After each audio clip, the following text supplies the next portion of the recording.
మహాగణుడువు మహోన్నతుడవు సర్వోన్నతుడు అయిన మా ప్రియ పరలోకపు తండ్రి, మీ ఘనమైన శ్రేష్టమైన నామాన్ని బట్టి వేలాది వందనాలు చెల్లిస్తూ ఉన్నాం. ప్రతిదినం ఈ రీతిగా మీ పాదాల చెంత చేరి శ్రేష్టమైన మీ మాటలు ధ్యానించడానికి మీరు ఇస్తున్న మహాకృపను బట్టి వందనాలు.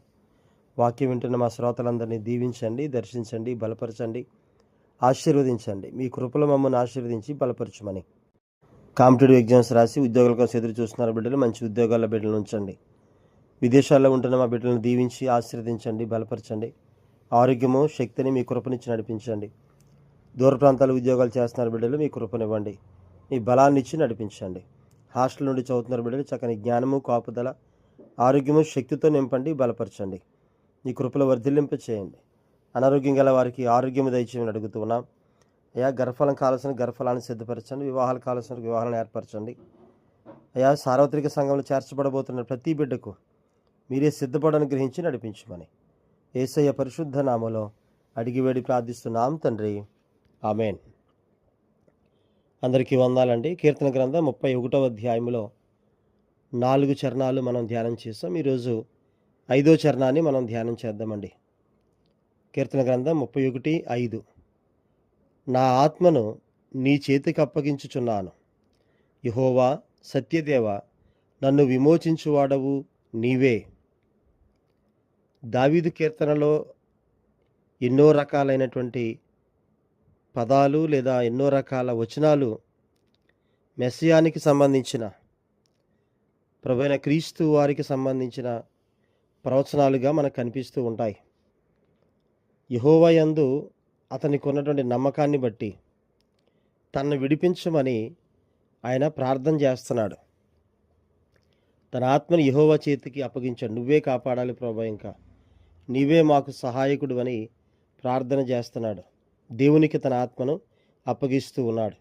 కీర్తనలు 26వ అధ్యాయం 11వ చరణం మనం చూస్తే అండి, నేను యథార్థవంతుడనై నడుచుకొనుచున్నాను, నన్ను విమోచింపుము, నన్ను కరుణింపుము. అంటే మన యథార్థత దేవునికి చెబుతూ, నేను ఇలా ఉంటున్నాను ప్రభువా, నేను ఇలా జీవిస్తున్నాను, నన్ను విమోచించమని చెప్తున్నా. ఇక్కడ కూడా మనం చదివిన 5వ చరణంలో, నా ఆత్మను నీ చేతికి అప్పగించుచున్నాను ప్రభువా, యెహోవా సత్యదేవ, నన్ను విమోచించువాడవు నీవే. అంటే మన ఆత్మను ఆయన చేతిలో పెడితే తప్పనిసరిగా ఆయన విమోచించేవాడు, విడిపించేవాడు, రక్షించేవాడు అనేటువంటి మాటలు ఇక్కడ మనం చూస్తూ ఉన్నాం. దేవునిలో ఈ విధమైన నమ్మకమునే క్రూరులు తనను హింసిస్తున్నప్పుడు కూడా, ఆ సమయంలో కూడా రక్షకుడుగా ఆయన ఈ మాటలు వ్యక్తపరిచాడు. నా ఆత్మను నీ చేతికి అప్పగించుచున్నాను అని. లూకాసు వార్తలో 23వ అధ్యాయం అండి. లూకాసు వార్త 23వ అధ్యాయంలో 46వ వచనంలో ఈ మాటలు మనం చూస్తాం. అప్పుడు యేసు గొప్ప శబ్దముతో కేకవేసి, తండ్రి, నీ చేతికి నా ఆత్మను అప్పగించుకొనుచున్నాను. ఆయన ఎలాగూ చెప్పి ప్రాణం విడిచెను. అంటే దేవుని యందు విశ్వాసం గలవాడు ప్రభువైన క్రీస్తు దేవునికి ప్రార్థన చేస్తూ తండ్రికి తన ఆత్మను అప్పగిస్తున్నాడు. తండ్రి, నీ చేతికి నా ఆత్మను అప్పగించుకొనుచున్నాను అని ప్రాణం విడిచినట్లుగా మనం చూస్తున్నాం.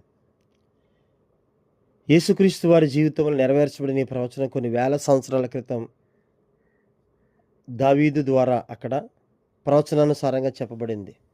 యేసుక్రీస్తు వారి జీవితంలో అలా ఎన్నో ప్రవచనాలు ఎంతోమంది ప్రవక్తల ద్వారా చెప్పబడి నెరవేర్చబడిన విషయాలు మనకు తెలుసు.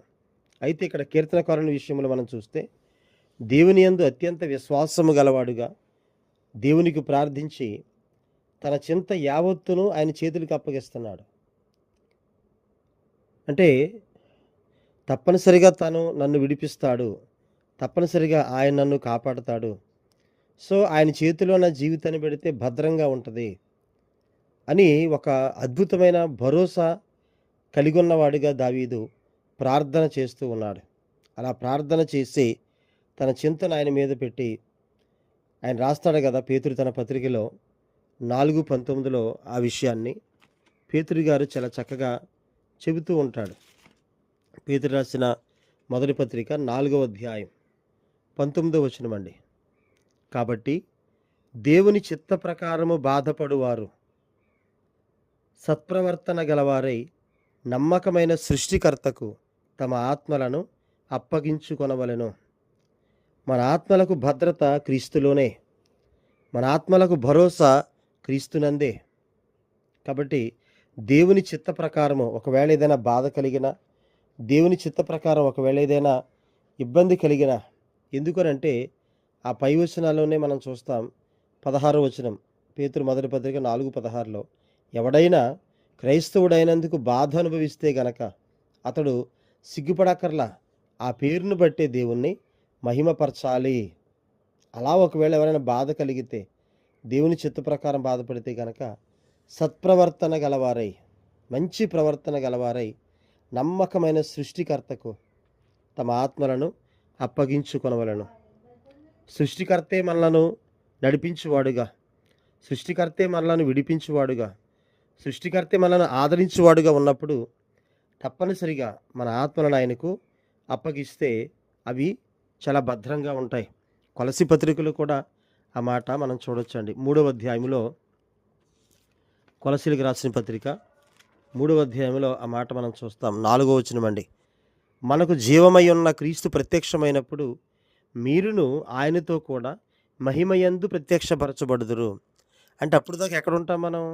మన జీవమైన క్రీస్తులో ఉంటాం మనం. ఆ పై వచనంలోనే ఉంటుంది. 3వ వచనంలో, మీ జీవము క్రీస్తుతో కూడా దేవుని యందు దాచబడి ఉన్నది. సో క్రీస్తులోనే మన జీవం, మన జీవమంతా క్రీస్తుతోనే దేవుని దగ్గర భద్రంగా దాచబడి ఉందని చెప్తున్నాడు. కాబట్టి నమ్మకమైన సృష్టికర్తకి మన ఆత్మలు అప్పగించుకుంటే, మన జీవితాన్ని అప్పగించుకుంటే తప్పనిసరిగా ఆయన మనల్ని విడిపిస్తాడు, నడిపిస్తాడు, కాపాడుతాడు, ఆదరిస్తాడు. కాబట్టి అటువంటి ఆశీర్వాదకరమైన భరోసా దేవుడు మనకిస్తూ ఉన్నాడు. ఆయనకే, మన సృష్టికర్తకే మన ఆత్మలు అప్పగిస్తే మన జీవం ఆయనలో భద్రపరచబడి, క్రీస్తు ద్వారా దేవునిలో దాచబడి, ఆయన ప్రత్యక్షం అయ్యేటప్పుడు మరలా ఆ భద్రత, ఆ జీవాన్ని మనకు దేవుడు అనుగ్రహిస్తాడు. అలాగ మనం నమ్మకమైన సృష్టికర్తకు మన ఆత్మలు అప్పగించుకొని క్రీస్తులో మనం యథార్థంగా, క్రీస్తులో మనం సత్యంగా నిలబడగలిగితే మన జీవం క్రీస్తుతో కూడా దేవునిలో భద్రంగా దాచబడి ఉంటుంది. అటువంటి భద్రంగా దాచబడి భూమి మీద ఉన్నప్పుడు కూడా చక్కని కాపుదలు ఇవ్వగలిగే గొప్ప సృష్టికర్త మన ప్రభువైన క్రీస్తు వారు. ఆయన చేతికి మన ఆత్మలు అప్పగించి భద్రంగా కాపాడబడదాం. దేవుడు తన మాటలు దీవించును గాక. ఆమేన్. అందరికీ వందనాలండి.